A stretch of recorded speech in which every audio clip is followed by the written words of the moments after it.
Good evening, Southwest Louisiana. My name is Eric Cormier, and I serve as Senior Vice President of Entrepreneurship and Special Projects for the Southwest Louisiana Economic Development Alliance and the Southwest Louisiana Chamber, along with the Business Incubator of Southwest Louisiana.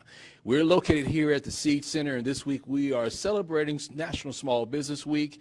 And tonight we have a panel, and this panel is going to be talking about something that all business people think about, whether they're a startup or if they're just far down the road and building and expanding and developing their product, and that is financing, money.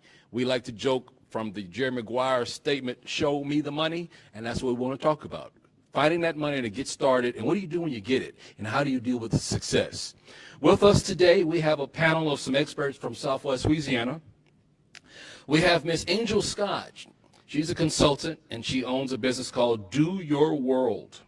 We also have someone who started a business here at the Seed Center, Mr. Warren Vandiver, who's CEO of Gopher App and some other businesses.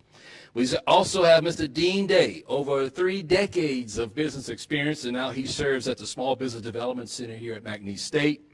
And we have Ms. Shelley Robbins with the Southwest Louisiana Credit Union. She serves as Director of Business Services. So we know that time is money, and what we're going to do right now is we're going to jump right into this conversation. And so what I want to do first and foremost, I want each one of our panelists to kind of tell you a little bit about who they are, what their dream was, and where they are now. We'll start off with Mr. Vandiver. All right. Warren Vandiver, local here, raised in Lake Charles, went to school, graduated Sam Houston, Moss Bluff, and then went to McNeese after the military. Started a marketplace app back in 2019 to essentially give brick and mortars a fighting chance against e-commerce giants. It allows users to shop local, get everything delivered to them same day. That was kind of disrupted by the hurricanes when all the stores were destroyed, and we pivoted into just the delivery piece, and our beachhead customers are more the industrial sector now. So we have an AI-powered application that allows you to ship anything in the world just by simply taking a photo of it, and it prices it out, puts it in the appropriate vehicle, and then AI dispatches it directly to a driver, and you can track it all on your phone in real time. I'm Shelley Robbins, Director of Business Services at Southwest Louisiana Credit Union. So I have been in the banking credit union world for 20 years now. And our goal is just to help people with their businesses start up and to get where they want to be, provide them with information and resources and, of course, money to help them do that. And that's what my goal has always been, is just to be able to help people more in the banking credit union side of things. My name is Angel Scott, and I did not ever plan on being in business for myself. I ended up in business for myself. I do have a passion for the region, but also for tiny business and micro business, local owned, doing their best at their best and helping with all of those financial strategies and budgeting to make sure you are as successful as your dreams were. So that's what I do. I've done it for 20 plus years, and it seems to be working well. My name is Dean Day. I'm from Southwest Louisiana, graduated from LSU, and have worked with a major insurance corporation for almost 35 years in just about every role you could imagine. I own 3 other businesses besides what I do here. I'm currently employed with the Louisiana Small Business Development Center. We help people just like you start up and grow small businesses in the 5-parish area. So if you're less than $5 million in sales and you have absolutely no idea which direction to go, I'm your guy. All right, so let's jump into this conversation, and I want to start off with Mr. Vandiver. You started off as a startup. Most people who we deal with here at the Seed Center who come in for business assistance, before we even talk about business plans, which a lot of times they don't have, but they come in wondering about the money. How did you do it? Let's just get down to the basics. How did you find the money to do what you did? All right. Well, first and foremost, I broke down the unit economics of the entire process. There's no point to even start raising capital until you understand, hey, how much do I need to raise, and what am I going to do with that money once I raise it? When you go to an investor, a VC, an angel investor, whoever it might be, friends and family, they're going to want to know one question. Hey, if I put $1 in the machine, what's it spit back out and how long does it take? And the only way to understand that is to really break down the unit economics of the entire process and understand your business to the point where you can explain it to a 5-year-old and they understand it, right? If you're not at that point, you're not ready to raise capital, right? You're probably still searching for a product market fit, or to even find who your beachhead customer is, to get feedback from them, to even know what you need to raise. A lot of people think, hey, I need to raise money right now. Coming from the app world, hey, I need to build an app. Really and truly, your MVP could be a spreadsheet and a cell phone, which costs you no capital to find that product market fit. So I would say before you even begin raising capital, slow down and break it down to the basics, and make sure you have brilliance in the basics, so that when it is time to raise capital, you'll know, and so will your investors.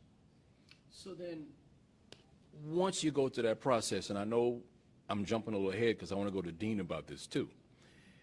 When you finally got through your initial foundational process, where did you find your startup capital? First off, as most startups do, they go friends and family, right? We actually were able to raise a little over $1 million here in Lake Charles in about 6 weeks.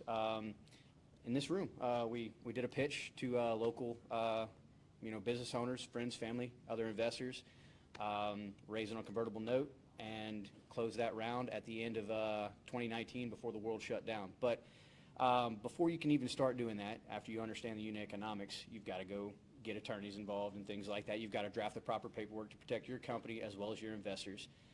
So there's a lot into it, and it does cost some money to make money, but you can run very lean.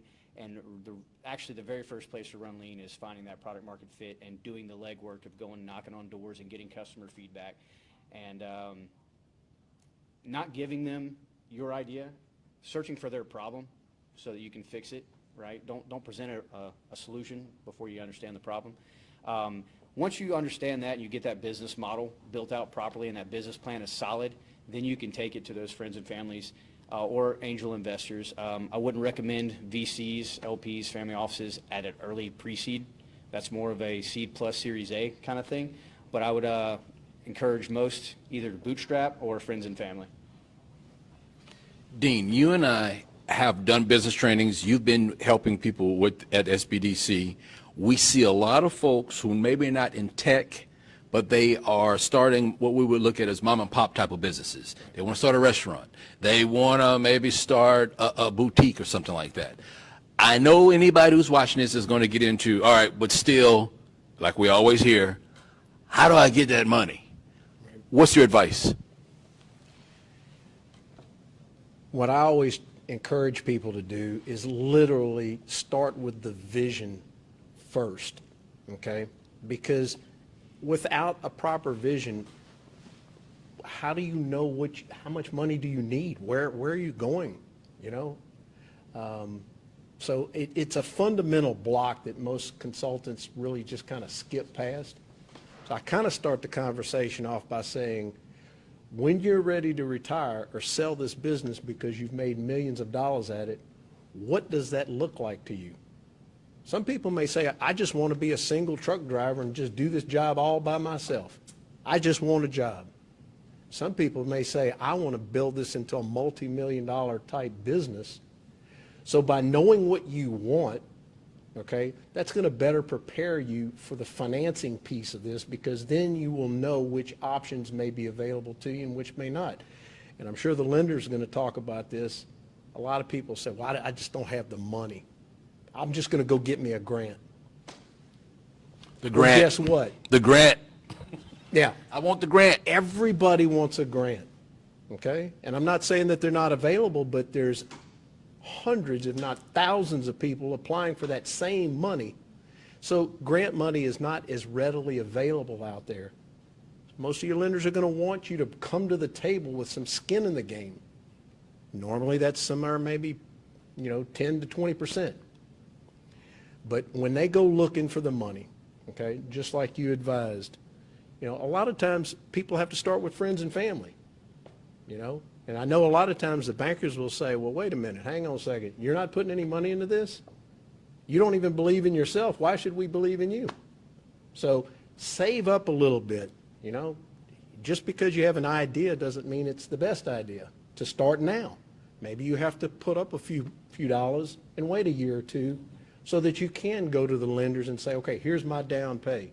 That's what we encourage people to do. We try to help people see that you can build this along the way versus having to go borrow a lot of money and maybe be belly up in 12 months.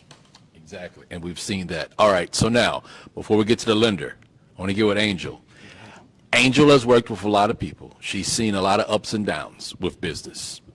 When it comes to this money issue, and you're looking at someone who's getting ready to start, because a lot of times you get called in after they got started, and the nightmare has already begun. In fact, talk about that, about if the person doesn't prepare to be successful, the money isn't the biggest problem eventually, or is it? What do you say? There are multiple things that as a small business owner, whether you are an entrepreneur that knows you have a service you can provide to the general public, you may be the electrician that's been doing it for 10 years and you're getting that call constantly, can you do this for me, can you do this for me? And then you find yourself, as I did years ago, find yourself trying to tell people how to do things and you're still working a full-time job for other businesses. When you find yourself there, I recommend you do not just jump into, let me go start making money for myself. You definitely need to start with a vision and a plan, and you need to be very strategic in how you do that.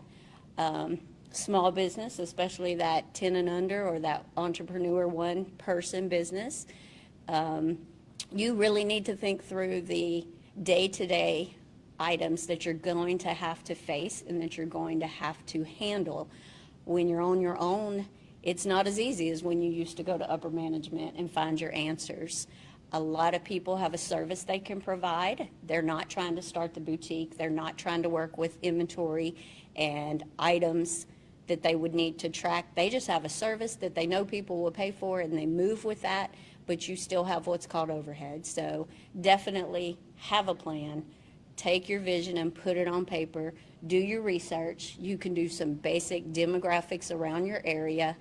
What is needed for you to actually be successful? And what I see with a lot of businesses is they get started and they run after their vision and their goals and their dreams, and they trip over what they didn't know. And this is what I tell people almost every day. It's not what you know that made you start that got you to start your business that is going to make you successful. What's going to make you successful is finding out what you don't know and not falling over those things. And a lot of times it's not staying on top of your accounting, not knowing how to track your expenses, not going to the proper entities and setting up your licensings and permits and knowing how your sales tax work. So it is a lot of pre-planning, and I would definitely say take the steps to make it all work, because no matter how perfect your planning is, there will still be things you have to overcome. Okay, so now let's talk to the lender. You've seen it all, everything, the good, the bad, the successful, the folks that became also-rans. Capitalism, America, business, is not for the faint of heart. Someone comes to your office and says, I need a loan. I'm looking for the money to start this. Because that's what we get when they come to the Seed Center. Where the money at? What do you tell that person? Basically, we kind of talk about, first off, what the money is going to be used for, what type of business are you in, do you have any money saved up to help you start off? Because, of course, with any loan, there is going to be closing costs, or like Dean mentioned, there might be a down payment that you're going to be required to pay. So you're going to have something, to be able to help yourself start off. We also look to make sure that that person still has a job, because you can't come in with no source of income and get a loan to just start your business and go. You have to have a source of income coming in case your business isn't making the money that you're thinking it's going to make, to be able to repay that business loan. We can't depend on just projections for a new business, to pay the loan that we're wanting to give you or that you're wanting to apply for. So we basically just want to make sure that they are prepared, they are aware of the things up front that they need to have. We want to make sure that they do have a good business plan, that they have done research, whether it's themselves or them coming here and getting help from y'all, to search the industry that they're going into to see what they may be able to make or not make, so that we get some type of realistic projections. So we're looking for the good business plan. We're looking for the projections. We're looking at their personal credit also. We want to see how they have performed in the past with their own stuff. We want to make sure they can make a payment on time, that they do have experience in paying other loans, things like that.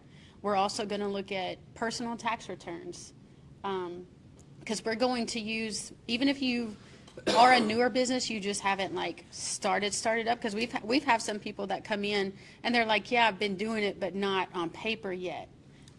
And this is what I need No to paper? do. Yeah, no paper. So I'm ready to start and move forward. Well, then we still need to see your personal tax return, your personal income. We need some source. So some of them we have to just kind of guide them to start their business and start paying themselves because they've already been doing it. So just the way that the paperwork has to work, we have to kind of guide them on those different things. But basically, we're looking to make sure they know what they're getting into, that we're not going to just give you a loan and then you're going to be good, because a lot of people that coming in for business loans don't realize that even though you qualify for this loan right now, a year from now, when we do a loan review or you have to do a renewal because it's a line of credit, I'm getting all of these financials from you again. We have to make sure you still qualify. So you can't show this income one year and then the next year at a loss. You're not going to qualify for what you have. Things with your loan might change. So you do have to keep showing proof of income once you do start. Okay, so everything that y'all said proves a point, and Warren and I were talking about this, and I want you to expound on this. When we're working with people, or we choose to work with people to get them prepared to come and get into this business world, homework. How much homework did you do before you got started to get started? All right. You ever asked anybody for 20 bucks? Not since high school. You ever asked anybody? You ever asked anybody for? Don't tell that to my dad. You ever asked anybody for $2 million? Nope. Yeah. So the diligence process for preparing to ask people for money, whether it's a bank or institutional capital, it's daunting, right? But it's daunting by design, because they want to see that you're willing to go through and put in the work it takes to build out this business plan, to execute every problem that could come up with, plan out, hey, I took the time and spent months and months thinking of every scenario, found out how my unit economics work, exactly, what my cost would be to make X, Y, and Z.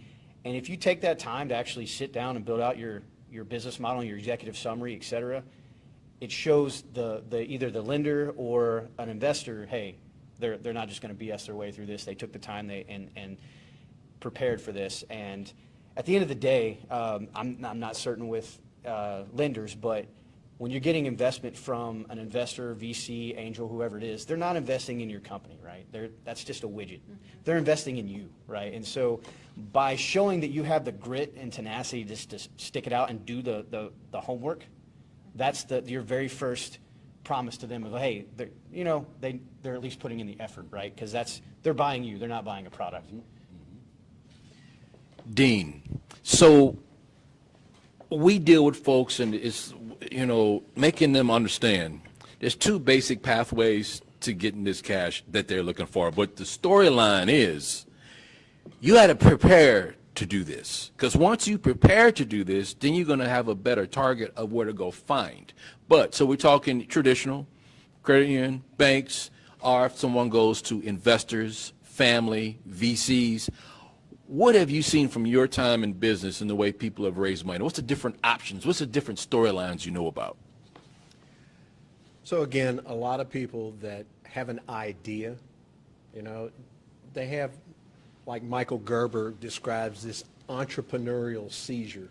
They go, why am I making all this money for the man when I can be doing this myself? Okay, so the very first thing that they go looking for free money.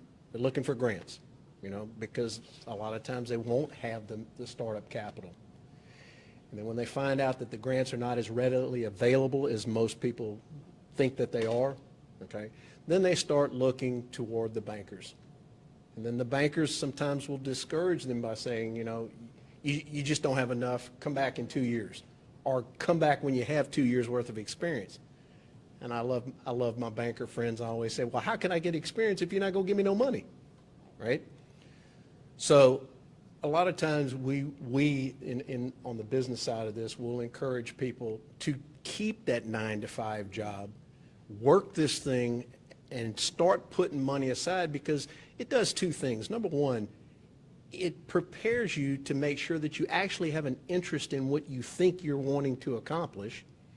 And second of all, it does show that you do have the discipline to set those funds aside so that when your business does have those ebbs and flows, you're going to be disciplined enough to have that money set aside when you do need that emergency type cash. So, Ms. Angel, tell us your insights and when you've seen people who come to you who started businesses undercapitalized, mismanaged, by accident a lot of times. Absolutely by accident. What's Almost every time. the insights you give them from day one? And I know it goes back to homework. It does. It does go back to homework. It definitely goes back to grit. Whether you're trying to grow up and franchise and meet millions, or whether you're just have a service you're going to provide, or you're going to become a retailer and sell items. The bankers and lenders want to know that you have taken time to invest into you. They want to see that, thank you to those in the room who came to join us today. They want to see that you have learned and you know as an individual that you're going to set aside proper funding for yourself, your own personal life, as well as the business, because now you're choosing to not only keep your life and your family and household stable, but also a business stable. And then events occur, like hurricanes and tornadoes and COVIDs and all of those steps that are out of our control. We can control a lot of things in life. It's what we can't control that tend to hinder us. So when you go to the lenders or the investors, or even those that offer grants, they want to know you did the homework. They want to know that you are disciplined enough to be successful. So showing up to get the job done for the neighbor or for the grandpa or for the neighbors and the church people and all of your contacts is not all it takes. So an encouragement to those listening, hearing most of the downfalls of small business, it does work. It can work. Stick to it. Do your homework, but also reach out. Be willing to go and do the networking, to show up to the events. I've been business coaching, advising, consulting, whatever words you'd like to use, planning, accounting, and tax strategies. Most of my days are spent on micro businesses, those less than 10 employees, or those I'm the only employee business doing cleanup, because setup wasn't done before you got started. So it's expensive. Setup's always cheaper than cleanup. So that's what every entrepreneur and tiny business starting off needs to know. Take those steps, follow all of the LLC documentation. If you're going to do it yourself and you're not using a lawyer, go back and read the documents. There are state offices, parish offices, local offices that you need to be contacting, and they'll tell you exactly what you need to do. I always have loved to call Susan and now Dean and say, call them first, because there are free services. There are lots of education that you can pick up to be successful in your business that you can do on your own. It can work, and it does work. Setup's definitely cheaper than cleanup. All right, I want to get some technical now. The fun thing. You as a lender, credit. There's business credit, personal credit, credit numbers. You hear people talking about, well, such and such had their number at this, but they was able to get this. Mm-hmm. Oh, you got to have the perfect credit. Tell us. Tell the audience credit and going to get that money to start their business. What are y'all looking at? So a lot of financial institutions, I'm going to say, are going to be different from our credit union. We are not federally regulated. We are a state credit union. And then the demographics that we lend to, our goal is to, like financial empowerment for all. We, at our credit union, we do not have a minimum credit score. We are going to look more at what's on your credit report. We're going to look at your credit history, the balances you've had, make sure your payments were on time, more of that. So I know a lot of other places, they're going to look at a lot more than that, which is why we're, I think, one of the only, there might be one or two more, but we are one of the only ones in this area that can lend to a startup. So our things that we're looking for are a lot different than it's going to be going somewhere else. And tell the audience a little bit about Southwest Credit Union in terms of those microloans that y'all do for businesses and the limits. So, I mean, we can do smaller loans, we can do larger loans. We don't technically have a limit. It's basically going to be what you can afford, what your ability to repay is going to be. And again, for a startup, we're going to use, like Dean was saying, keep that 9 to 5. We're going to use income from that because you're going to have some type of income coming in to afford the loan that you're getting in case your business is not performing the way that it should. So your limit of approval, if we can approve you, is going to be based off of what you can afford, basically. And then, if you're going to apply for something and say we can't approve you for the amount you're applying for, I'm going to probably work with you and be like, okay, this is what I think you can afford.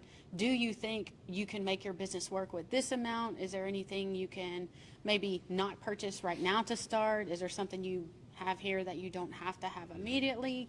So we'll sit down and figure it out because we do want to know what you're using the money for and make sure it's not, if you're paying someone to give you help creating your LLC, maybe we can save you money by sending you here and having the help for that. So instead of going to spend money on something like that, which I've seen people come in and they paid an attorney $700 to create an LLC, and I was like, that's like $100 to do, and they can help you right down the road. See Dean. Yeah, I'm like, here's Dean and Susan, and here's their phone number. Call, ask for one of them, make an appointment.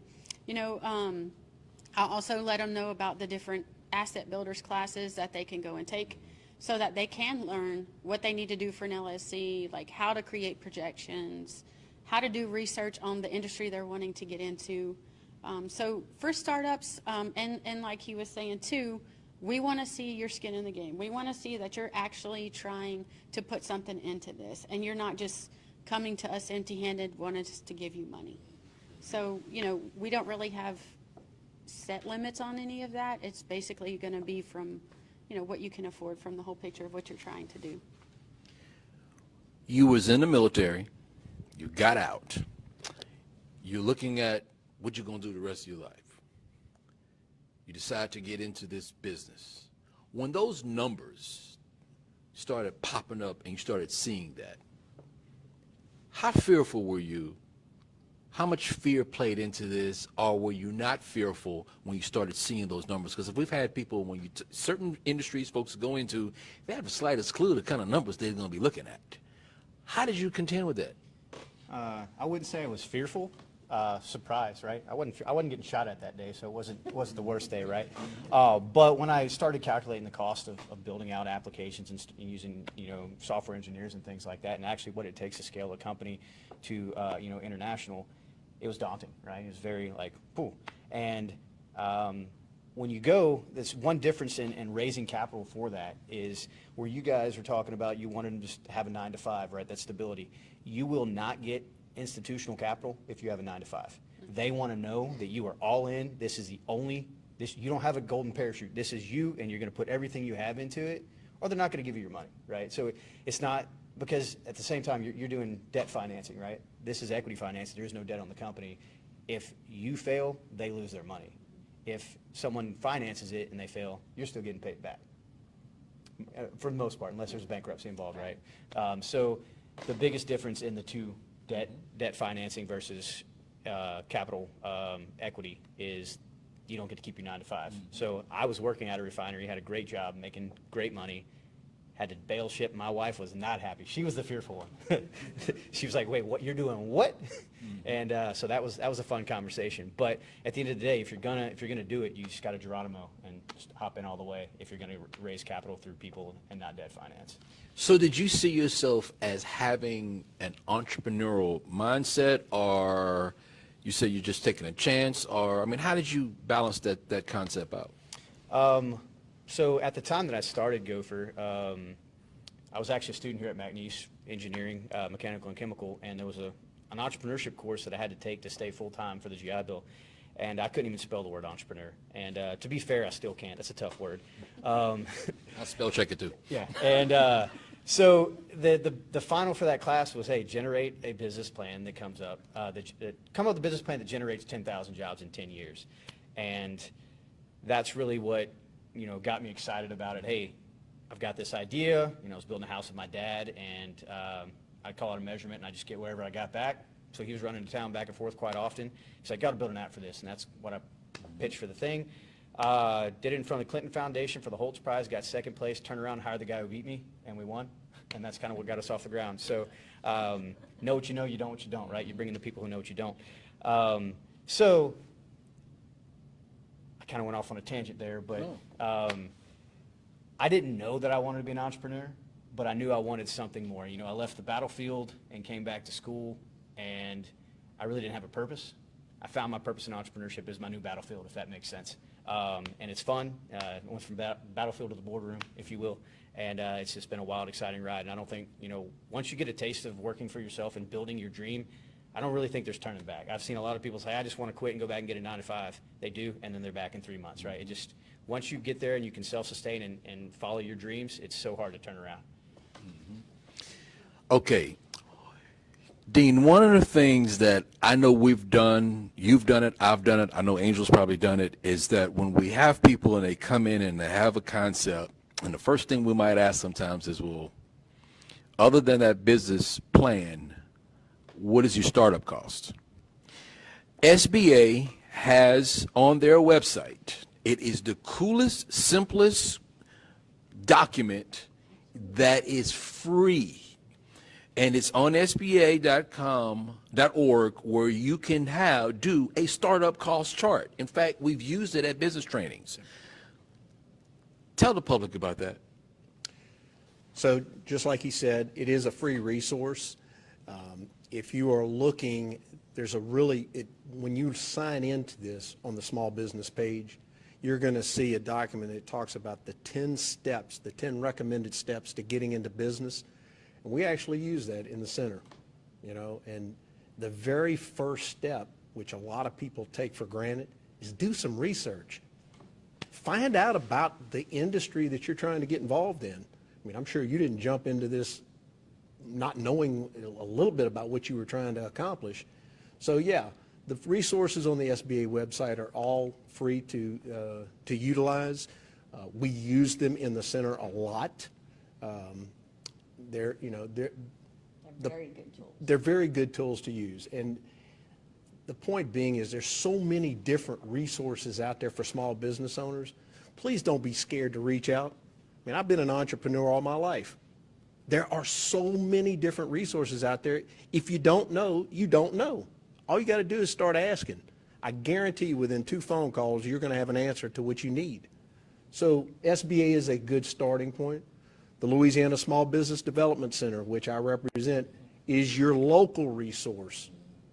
And I like to use the word no cost, because what did your mom and daddy tell you about free? If it's free, it probably ain't worth having, right? So we offer our services at no cost to folks, and I like that a whole lot better. Okay, so now, Angel, let's say someone does their homework, starts their business, gets going, and we all realize there's different stages of business growth, whether it's 7 levels or 4 or 5, depending on who you're talking to. Right. I find out something with some of the entrepreneurs and folks here at the Business Incubator, and I'm sure you've dealt with this. All right, so now you're making money. How do you plan for success? You learn to manage your money, and you get the right tools, just like you planned your business plan. CPAs, certified bookkeepers, accountants that maybe aren't CPAs.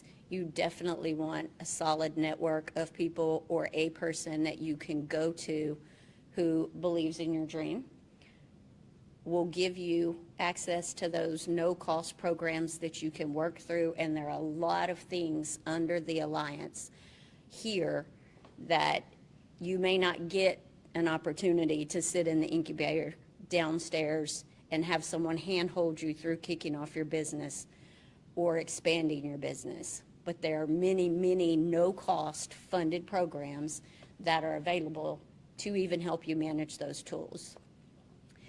Your money does need to be managed just like your checkbook at home needs to be managed, and no one even looks at their checkbook at home and reconciles anymore. We pull up our phones and we make sure no one charged on our account, and we're still clean. We were discussing before we started tonight, there's a difference between everybody wants to make money and not pay taxes. Well, that sounds wonderful. It truly does. I'd like to make money and not pay taxes either, except some of our taxes go to really good things and we drive on streets that we provided with our taxes. I would say you need to learn to avoid taxes, not evade taxes, and that you're budgeting. Remember that there's a difference between your cash flow that comes in and out of your business every day versus your profit and your loss. People want to run to their accountant or bookkeeper and say, hey, I'm made this much. I'm in the green this month. I'm doing great. And then they spend that money and something comes up and they need funding and realize their cash flow wasn't in place. So there's a very big difference between your cash flow, money that you have accessible under your mattress, in your bank account, or in your wife's account, wherever it needs to come from, versus that profit and loss. That profit and loss and that balance sheet are what the banks are going to want to look at, your personal and your business. But that cash flow is crucial, and that's where we see most small businesses struggle, is you've made money, but we didn't budget, we didn't keep our goals in place. I'm sure you guys set a lot of goals. Not every goal gets met, but the goal you don't meet is going to teach you how to reach your next goal. So you definitely should stay diligent to setting the goals, financial and strategy goals, and watching that money step by step. If you have a bookkeeper or CPA that you're meeting with once a year to file your taxes, you need to have a better relationship. It's up to you to call and say, I need to touch base. We're either growing a whole lot or we're not growing at all and there's a problem. But at least once a quarter, you need to be meeting with a financial person. Warren, so you do all the homework, you did all the homework, and now you got to sell. You got to get in front of people. Talk about that. A lot of folks will, when we tell them, look, even if they're not going before the type of folks that you've dealt with the type of worth that they have, even if they're going to a financial institution, there's still communications, face to face. How did you prepare for that? What was that like for you? And what would you tell people who are afraid to basically ask people for money? Well, yeah, asking for people for money sucks. It's the worst part about being a business owner because no one wants to ask for it. You just want to have it, right? Again, it comes back down to what are you asking for, right? When you go to an investor, if they feel stupid because they don't understand your product, they're not going to invest in it, right? So the very best advice for the first step when you're talking to institutional is break it down to where a 5-year-old can understand it, because investors are usually successful in one vertical, they made a lot of money, and they might not understand your vertical, but if they're interested in it. But if you make them feel like they have no clue what's going on, probably not going to get an investment from them. That's step one. Step two is build out a data room, especially if you're already operating and you start revenue, you got that cash flow going. Have a data room built out that has all of your financials, all of your business models, your licenses, your certifications, your registrations, a cap table if you have it, all of that in there. That way, when you do start raising, it's easier to share that document, because you got to be prepared to receive 1,000 no's before you catch that one yes, right? Raising capital is hard, and especially in today's climate, right? After 2019, angel investment, early stage startup investment just plummeted, right? It's at an all-time low. Silicon Valley Bank, after it crashed last year, it made it even tougher. So very hard landscape to navigate right now. But the more prepared you are, the more documentation, the more like that you look like you know what you're doing, the better chances. And just take meetings. Take as many meetings as you can. Fill up a investment funnel the same as you would fill up a sales funnel, right? You're going to put 1,000 names in the top, shake out 10 from the bottom. One of them's going to book an appointment, right? And you just keep filling the funnel. And don't get discouraged when you hear no, because you're going to hear no. Are you cold calling? Are you using LinkedIn or Facebook? How are you finding access to people? Because a lot of folks don't know how. There's a myriad of different ways to do it. Getting with a seed center, that's helpful. They usually have an angel list. There's available online. You can purchase them, or you can get a CRM. We use Folk. It's fairly inexpensive for startups to use, and it actually allows you to scrub data from like LinkedIn profiles. It puts them in a pipeline, right? And you set up that sales pipeline, but for investment, right? And you just fill it with names. Once you start building a network, hey, I went to a networking event. I met 5 people. Well, those 5 people, I made that relationship happen, and then I started picking through their connections. Hey, can you introduce me to X, Y, and Z, right? Warm leads are the best way, right? But there's not always the only way, right? You can put 1,000 names in the funnel and shake out a couple and maybe get lucky. Warm leads are definitely the most effective way to go, though. I want to follow that up with you, Dean. You've seen it, you've done it. You know people don't like networking because they claim they don't know how, but at the same rate, we do it every day. When I'm in a grocery store, hey, how you doing? That's all starts with hi. But try and raise that money. What advice you have when it comes to that? I would start with in sales we call it a warm market. Start with the people that love you the most, your family and your friends. I mean, that's just, I guess, the old common sense in me coming out. Start with the people that like you the most and believe in you the most. Because I can tell you this, if they don't believe in you, it's going to be almost impossible to convince somebody that doesn't even know you to invest in you. So I always say, too, have that belief in yourself. Know exactly what you're trying to accomplish. If it's financial, if you've got a certain goal in mind, make that plan. Map it out, just like you were saying. Just lay it out in front of you. As far as just financial is concerned, okay, I think we make a big deal about trying to secure these loans and these funds. And when we meet with small business clients in the center, we tell them not all lenders are made the same. If you get the word no the first time, generally speaking, most entrepreneurs will fold tent and go home and say, well, I guess it just wasn't for me. Okay? As far as being in the entrepreneurial world, how many times were you rejected? Probably a lot. We have a count somewhere in there. It's pretty high. So my point being is please don't be discouraged. Not all lenders are made the same. Some specialize in just niche industries. Some, like your bank or your credit union, specializes or focuses towards startups. Okay? So it depends on where you're trying to get this money. What purpose does it serve? Map that out and don't waste time with the people that you know that are going to give you the no. That's my best advice. Can you think of a story of a client that came in and pitched you their idea and you was wild because they covered it all and still didn't get anything? No. Because most of our people that come in and have pitched us a story, showed us everything that they've prepared, have a good, decent credit history to back it up, source of repayment, we don't have a reason to tell them no. I haven't had anybody come in since we've started the business department that has been that well prepared, really, and we're not going to help them.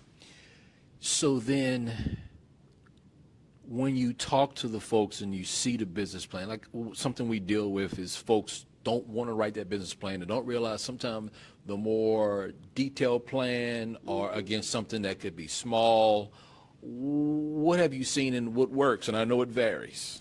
A lot of ours, and depending on what type of startup it is, I mean, if it's going to be a restaurant, of course we want a more detailed business plan. We're going to want to see, what are the things that you're selling going to cost you? What is your profits going to be off of the things you're selling? Like, are you thinking about, paying all of your employees, just keeping the lights on, like all of that. We want to see a lot more detailed business plan for those larger loans that are going to be startups. And then we have some of the smaller, they're starting to cut grass on the side. So tell me in your business plan, it can be very simple, what your business is, a little bit about it, what your service is going to be, and what you're going to do to make money. How are you going to advertise? Like, it can be just a lot smaller. And then in here, just put in here what you're using the money for. Like, just for an example, a grass cutting business, someone wanting to start, they may need a trailer, mower, blower, weed eater, and just put that in your business plan. I plan on purchasing, the mower costs this much, the weed eater is this much, the blower is this much, the trailer to haul all of that is this much. I'm going to continue working my 9 to 5, and I'll be cutting grass on the afternoons and the weekends, like as an extra source of income, you know. So it can be just as simple as that, or, you know, if it's going to be the larger loans, we do want the more detailed business plans. That is going to take, like he was saying, like a lot more research and a lot more sweat and stuff going into it. Dean. So on the smaller business plans, our organization, literally people come in and they say, Dean, I don't know how to write a business plan. I know, nobody does. Most people don't. You know, most people don't graduate high school or college and go, I'm proficient at writing business plans. We have a fill-in-the-blank business plan. It don't get any easier than that. If you need a business plan and you're looking for a free resource, call us. We'll help you with a free, fill-in-the-blank plan. For those people that have larger type businesses and need a more proficient type plan, we can assist with that. This is one word of caution, though, that I'd like to mention. Artificial intelligence has kind of changed the game when it comes to business planning, okay? Please do not allow AI to write your business plan for you. The bankers will identify that as phony, phony, phony, and you will get an automatic reject, okay? Especially when it says insert name here. Yeah. And the banker's reading and it says, this is your business plan, and it says insert name here. Please. While we have you, I want you to talk about business credit, because that's something that y'all deal with, and encouraging folks on that and explaining it.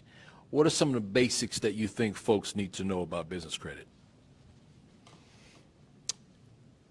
We do introduce people to DUNS, okay?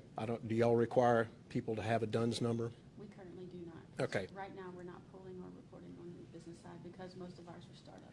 Okay, so for those of you that don't know what that means, that's Dun & Bradstreet. They are a reporting clearinghouse for businesses. So if you're looking to try to establish yourself, that's the first place that we would encourage you to do, is sign up. They'll try to sell you services, but you can sign up at no cost to them as well.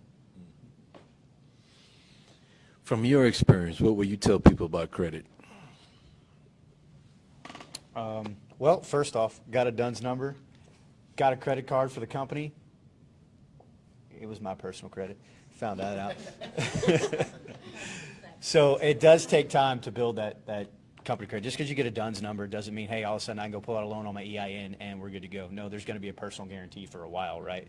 So when you're using business credit and you're trying to build it, a lot of it happens when you're working with merchants and other businesses and establishing a line of credit with them, and then reporting on that is probably the best way to start building that. Say, hey, you work for me, I'm sending you, in our instance, hey, you're going to run our 18-wheeler loads from here to there, and I'm going to pay you net 30. You go with that? Yeah, well, you report that you've made your payments to this third entity on time every month, and it goes in your DUNS credit history. Same thing as if it would be on a personal Equifax or whatever, but it does take time.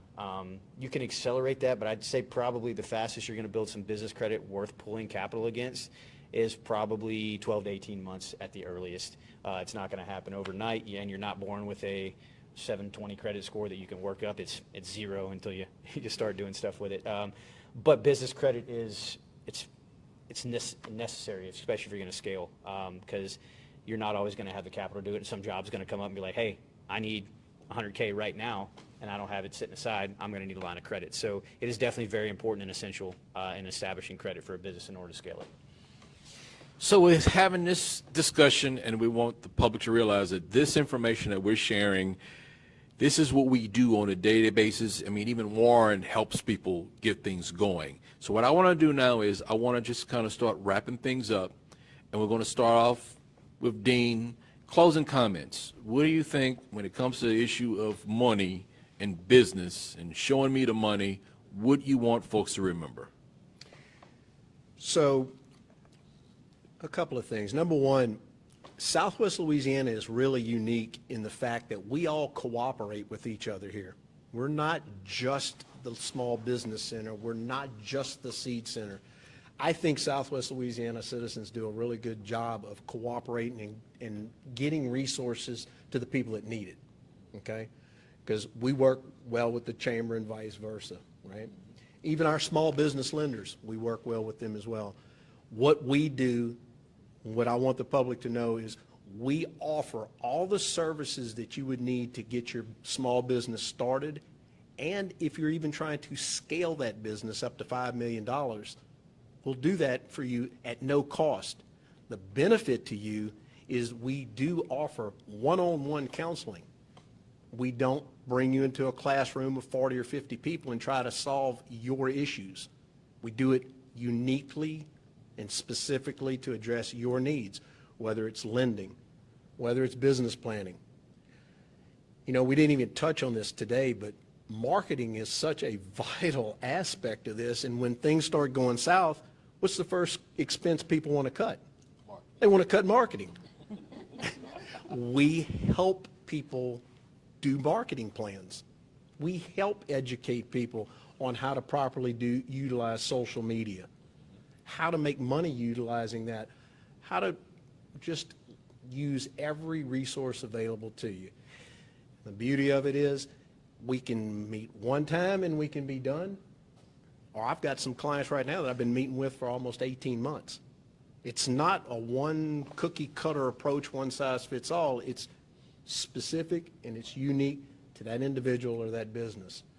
So if you need our services, you can call us here, Louisiana Small Business Development Center at McNeese State University. Angel? Of course, as you know, we could talk about this all day long. Hitting the streets every day, watching small businesses go through their ups and downs. Just don't give up.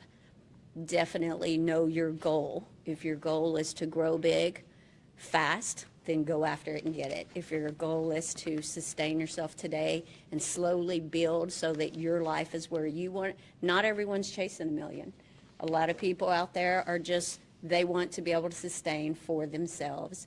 So definitely watch your cash flow, watch your profits and loss, make sure you're staying on top of your finances as much as you are your business, or find someone you can trust that believes the way you believe in business. And I'll definitely say, if you want to be with your biggest cheerleaders, when you're out there on your own, you want to be with the team of people that are going to encourage you and push you towards your dream.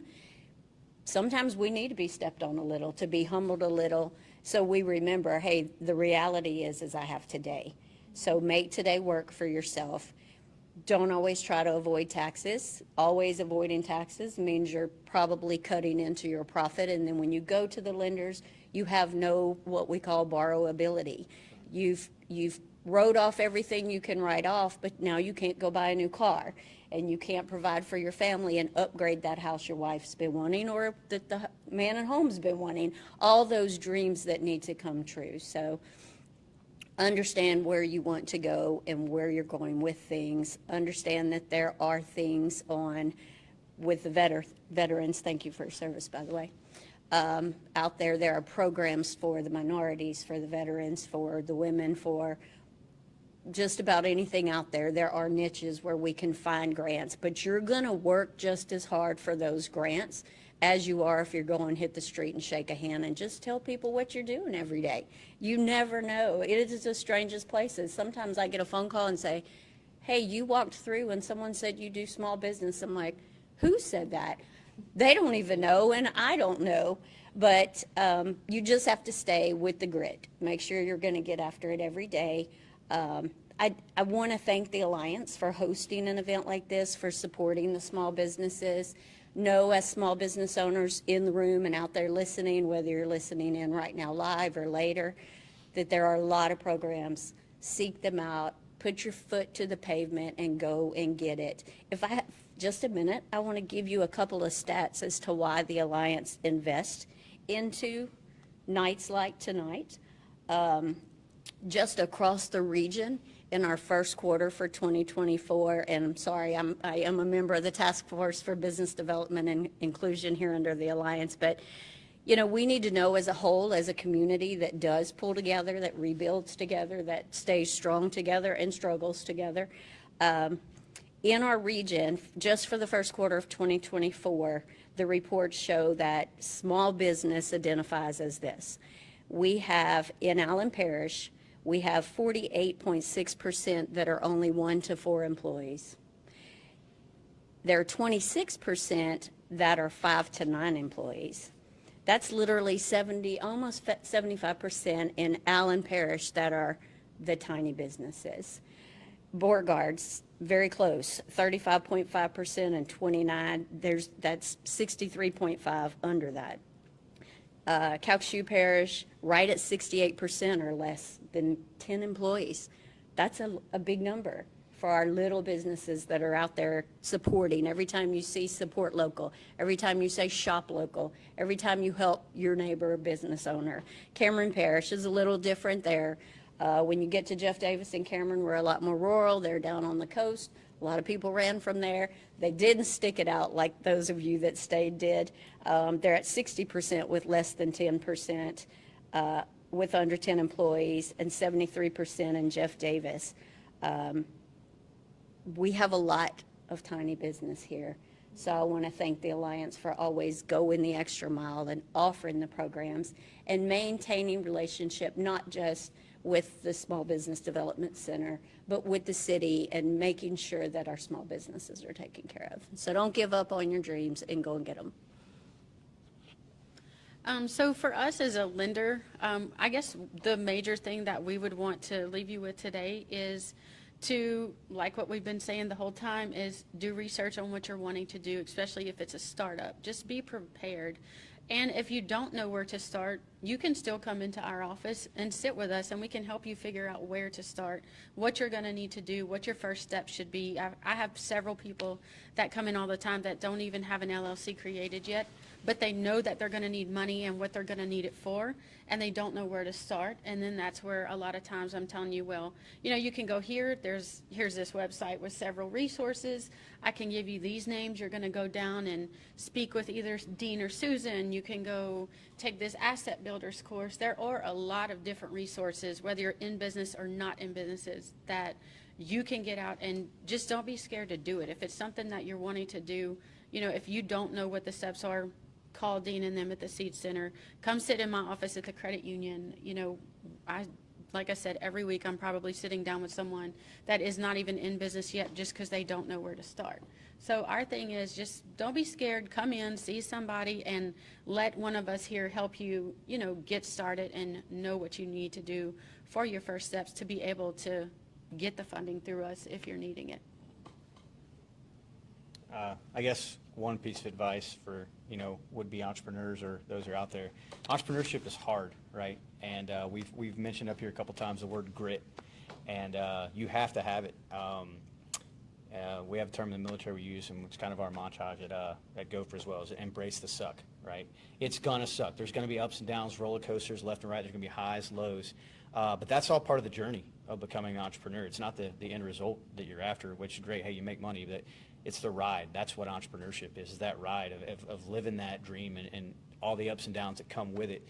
And then, you know, don't be afraid to fail. You learn more from failing than you do from success, right? So if you can take a failure and adapt it and overcome and come with a better solution, then and you're not afraid to admit that your baby is ugly, right? Hey, my business plan that we first started out with, we don't even do that anymore. We've completely pivoted to a new model because it did not work, right? I was not afraid to say, I wasn't going to say, hey, no, this is the model. We're going to drive it into the ground and sink the company, because I'm not pivoting away from it. You have to be willing to pivot and just roll with the punches, right? Mike Tyson said, everybody's got a plan until they get punched in the mouth, right? Well, what happens when you get punched in the mouth? You've got a plan for that, and be ready to pivot and just enjoy the journey.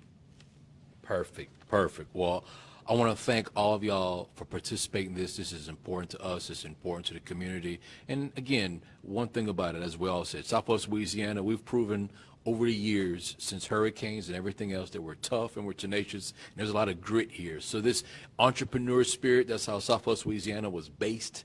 And this is what makes us who we are. And so thank y'all for helping to share those insights. Now, this is what we want to say.